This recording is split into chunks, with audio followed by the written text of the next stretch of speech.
All right. All right. So the process is you want to check your GitHub repository, make sure that you have the latest. And that's simply as simple as clicking fetch, or yeah, clicking on the fetch. And that's going to make sure that I have the latest version down. Now, we're talking about fonts here, so I'm going to jump over real quick and I'm going to do Google Fonts. And I'm going to add Google Fonts. So in this scenario, we'll say that I was assigned with setting up the fonts for the web page. Okay, that was part of the project that I'm supposed to be responsible for. Well, one of the first things I'm going to do is because and I already saved it. I created a branch. I already committed it up, so I've got both of these. I'm going to actually go and do a new branch, and I'm just going to say G font for Google Fonts, okay? And I'm going to create a branch. Now you'll notice all of my information's still the same. There's nothing, there's no changes because I haven't made any changes yet. And so I need to make those changes, right? We'll go back to the web browser and fonts.google.com is, so one of the things with fonts is you want to make sure that everybody gets the same experience. And the way you do that is, one of the ways that you can do that is by using Google Fonts.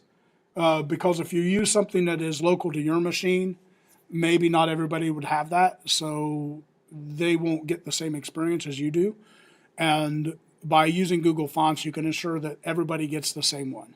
So I am going to do something crazy like Germany1. And when I click on the plus, it adds it down here into this family selected. So when I click on it, it's going to tell me exactly what I need to do in order to include this. And the first thing is you put a link in. Well, this is linking to a style sheet, okay? And am I supposed to be doing this? No. Okay. You'll do some changes here in a minute, and then we'll. So I'm going to just basically copy this out. And since it's a style sheet, I know that the style sheets go in the head. So I am going to put this right above. Actually, I'm going to put it below my other style sheet. Just going to paste it in. And then the next step is to specify in the CSS. So I say font family. And in this case, the nice thing about Google Fonts is they will automatically put in what font family that is in a generic font family. Cursive, sans serif, serif. So this is considered a cursive font. So their font family is Germana1 cursive. I'm going to copy that.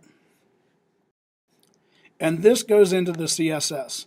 Now this is a bit drastic, but I'm going to put it as the asterisk. That way it changes the font on everything. I'm going to save the CSS. I'm going to save the index file. And then I'm going to go back and, if I can remember where I had it open. Come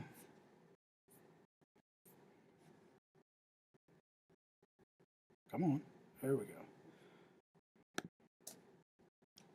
Well, we'll just do another, because who doesn't need 15 tabs open? Open file, sample portfolio. I'm hoping that this puts this in the correct location that I'm expecting it to be. Repo Spring, conflict resolution, awesome. Index, and I'm going to open it. Now, obviously, that's so awesome, right? Hey, look, there's me. No. Huh? The text is just like meat and also more of Ipsum. Yeah. Spicy jalapeno bacon Ipsum. Yeah, it's bacon. It's bacon Ipsum. So there's probably like Star Wars Ipsum. There's bacon Ipsum. There's all sorts of Ipsums. You don't have to be limited to Lorem Ipsum. There are other creative things. So anyhow, we can see that that changed everything. Now, the next thing I need to do is actually make that, commit those changes. So I am in step, let's go back here. So I just created a branch, I did the work, I'm going to save the changes, which I did because I'm looking at them now. And now I'm going to commit the changes in the GitHub desktop. So I am going to go ahead and say added G font and commit to G fonts. Now I've got the changes locally. I'm going to create a pull request. Now you go up to branch and you create a pull request. It's going to say, hey, you don't have this branch published. We can't create a pull request yet. So when you publish the branch, it's going to actually put it up to GitHub. And then it's going to load GitHub and say that you're opening a pull request. Now here, you could put this in the description when you're in the GitHub desktop, but you could also do things like, we need a custom font for all the things, okay? And then if you scroll down, you have the option to create a pull request. Now what you'll notice is after I've done this, I've got a pull request here.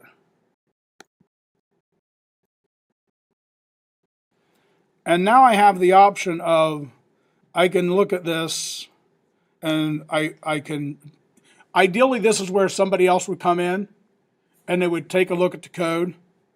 But if I click on that, if I click on the pull request, it's going to show me that this has no conflicts with the base branch. And the reason why it doesn't have any conflicts is because those changes were, it was easy to merge. So at this point, you could just simply click Merge Pull Request. All right. So what I'm going to do now, I'm not going to merge it. I'm just going to leave it as it is. And I'm going to go back to, and this is where Nikki comes in. Thank you for everybody. Give a hand for volunteering. Volunteering, yes, it's a good thing. All right, so I'm going to go back into.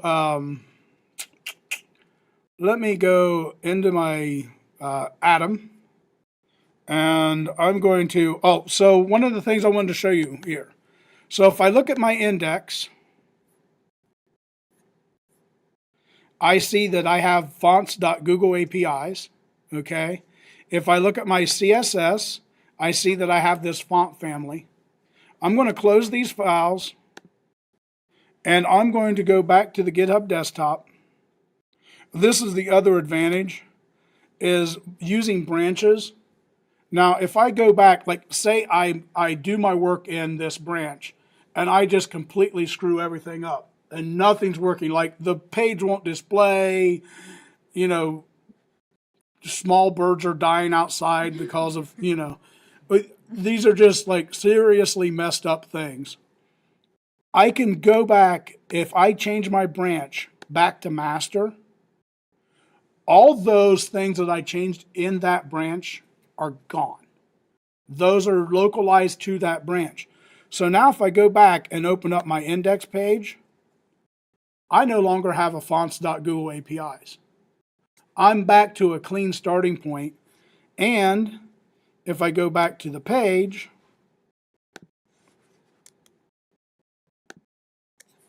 I'm back to the standard font. So if nothing else, it's always a good idea to do even if you're working by yourself and you're getting ready to do some major changes, it's always a good idea to work on a branch, just simply because it's going to save you some heartache later if things really mess up. So if you're adding some functionality that you're not real sure about, this is where you'd use it. All right, so let's create a conflict where things don't match. All right, I'm going to add an H1. in the main section because I forgot to do this.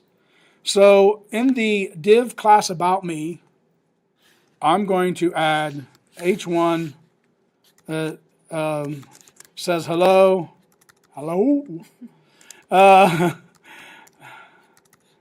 Mi nombre es Marco. All right, just because there's got to be some humor here. Okay. And since we're going with this, hola. Oh, hola? Yes. Yeah.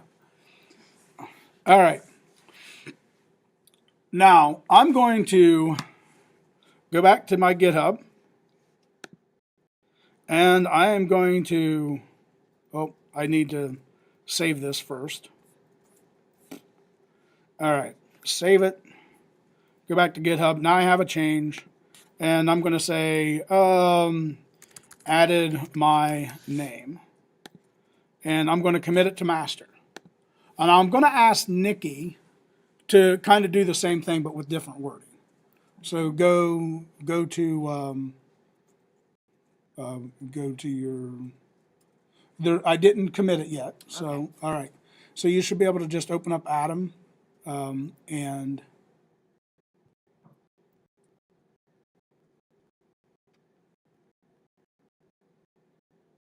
edit the index.html.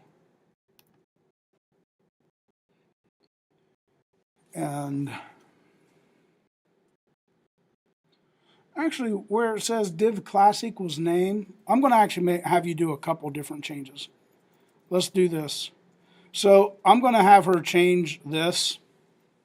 Change it to whatever. You can change it to your name. It doesn't matter. Okay, and then also do an H1 down under the class about me. And right here, right below that.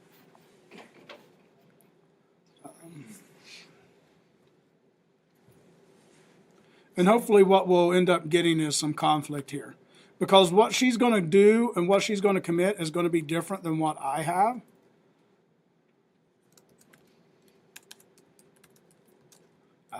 Bonjour, mi amigo. Oh, wait, that's... Bonjour, mi ami. I know how to ask for beer in 3 different languages. No, no. That's right. I'm trilingual. I can ask for beer in 3 languages.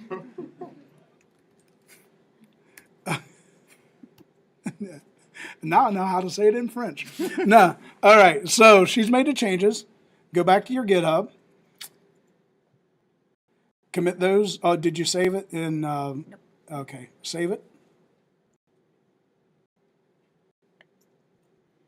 Commit to master. Commit to master. Go ahead and do any. You could do anything for your description.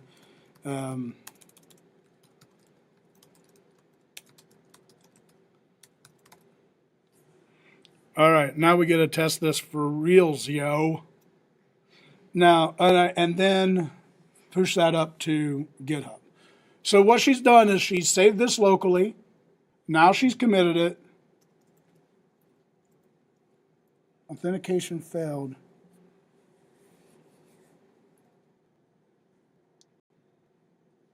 Why is the authentication failed? Well, okay, crap. All right.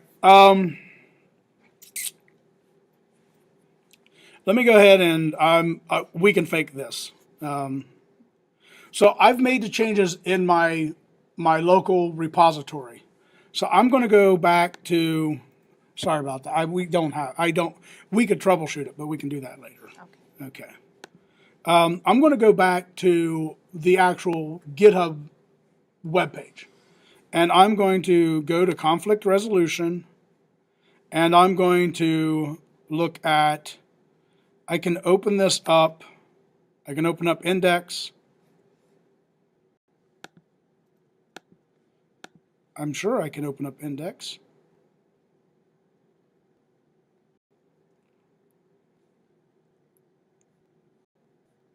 Come on. There we go. My mug was in the way. All right. So we can actually edit this live. Okay. I'm going to edit this, and I'm going to change where it says my name here.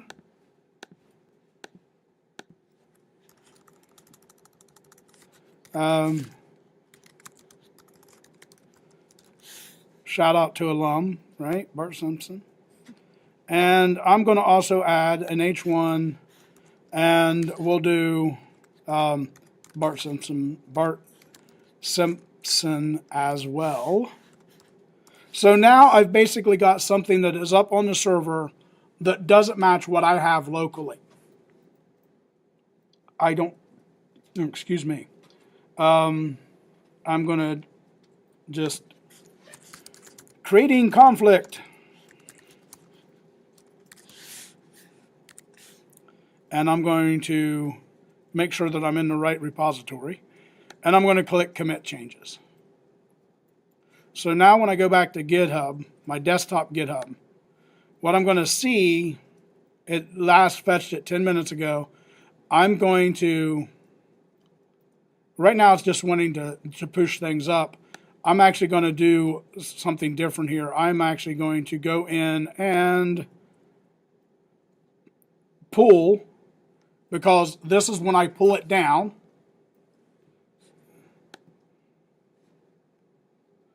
And look at that, I've got a conflict. So the way you do this is you open an atom.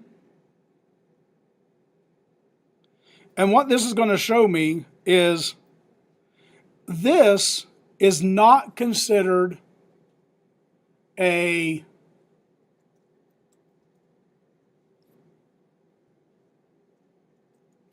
cool. All right. So this is not considered a conflict because it is a simple replacement. Okay? This, however, is. I don't know what required. I don't know why. I think it's because, the reason why it's considered a conflict is because I added this and then committed it locally, and then it also changed in the remote repository. So those are changes that were committed outside, where the text up here, I didn't change locally. So it didn't create a conflict because it matched up with what was remote. Okay? It's a little bit crazy. If you don't end up having issues, I want you to work for me, But that's how you learn. I mean, you do these things and then, you learn from it. So in here, this is wonderful. Adam does a fantastic job of this. You don't have to worry about all this extra crap. Basically what this is saying is, this is what I have locally, and this, notice this is the actual commit that was done remotely.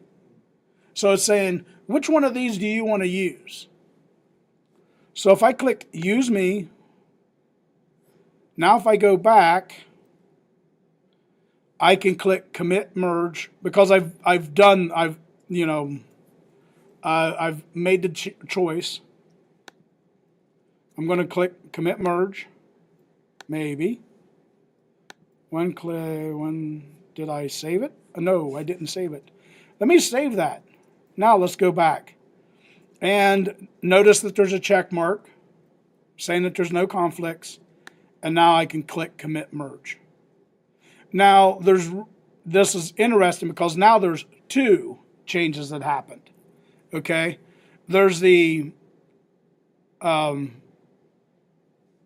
this merged, I merged the two branches, and then added my name, that sort of thing. So now I click this, I click the fetch origin, it does all the changes, and all's right with the world, hopefully. All right, any questions? Any other than why Nikki doesn't have permissions, but I'm not going to worry about that right now. Any concerns, if you follow, so if I were going to do the same sort of thing or trigger the same sort of event, let's do this with a branch. I'm going to go in here and I'm going to say new branch, conflict, conflict ahoy. There we go.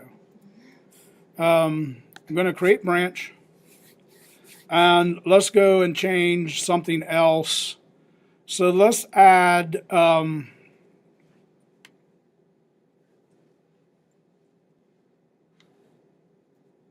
are you now working under that branch?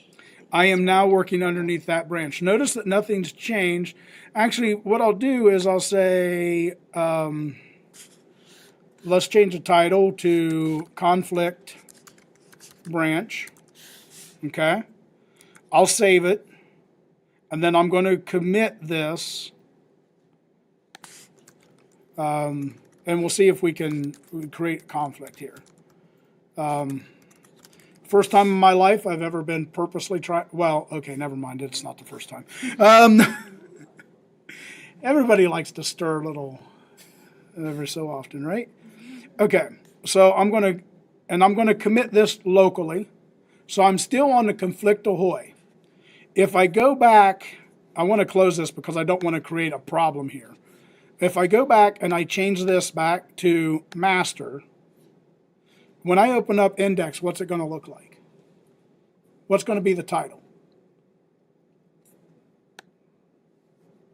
It's still going to be sample portfolio page because I'm back on the master branch.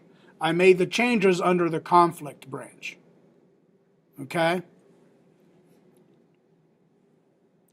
It can get confusing, but it's really cool once you get the hang of it. Once again, I go back, and it automatically picks up that I'm back on that other branch, and now the title says conflict branch. So much like I did with the last one, what I'm going to do is I'm going to make a change so that it is in direct opposition to the changes I made locally. And so I'm going to click edit. I'm going to go to title, and we'll type in peace, love, and harmony. I'm going to scroll down so I can get to the save.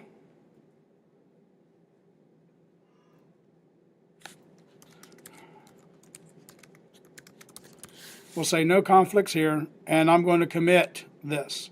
Now, I've committed that to my main branch. Notice this, actually it's called master. Master branch, I've made those changes. Now I'm going to create a pull request from the GitHub desktop.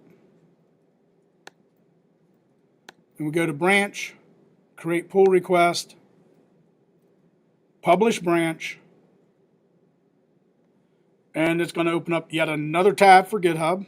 So that's like 5 I've got open now. Conflict breeds creativity.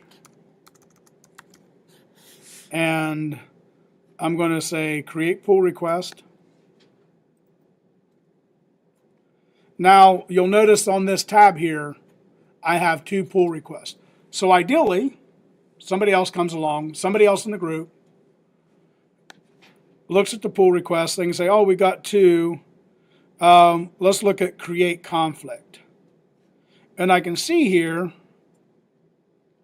that the conflicting files is index.html.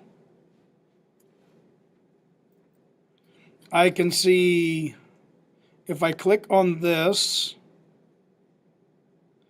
I see that it changes from sample portfolio to conflict branch. I thought I saved this. Oh, that's my branch is what's changing.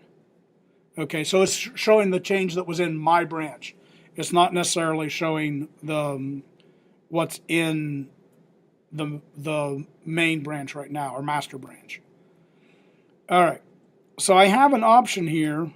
I can review changes, and I could be like, hey, we really don't want conflict, you know. So you can actually have a conversation if you want, okay?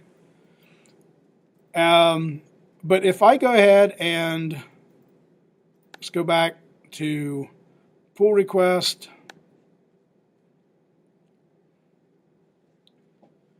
create conflict, and you know, so you want to be able to look and see what has changed. It says this branch has conflicts that must be resolved. So if we click resolve conflicts, we can see here that our conflict is peace, love, and harmony, or conflict branch. So at this point, we decide what we want to do. And this should have, hopefully, a save at the bottom. We'll see here. Or not. If I go in here and say, let's see. So this is the first time I've done this, I'll be honest. We have one conflict.